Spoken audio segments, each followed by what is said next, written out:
राज्यातल्या 288 मतदारसंघात ओबीसी उमेदवार उभे करण्याचा निर्णय ओबीसी संघटनेने घेतलेला आहे। सांगली जिल्ह्यातील ओबीसी नेते संग्राम माने यांनी हा निर्णय जाहीर केलाय। त्या दृष्टीने राज्यात ओबीसी जनजागृती मोहीम सुरू करण्यात येणार असल्याचं माने यांनी स्पष्ट केलंय।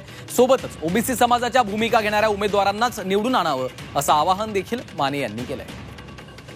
राज्यात जनजागृती मोहीमही सुरू करणार असल्याचं त्यांनी सांगितलंय। सांगलीमधील ओबीसी नेते संग्राम माने यांनी ही माहिती दिली आहे। 288 उमेदवार उभं करणार असल्याचं देखील त्यांनी म्हटलेलं आहे।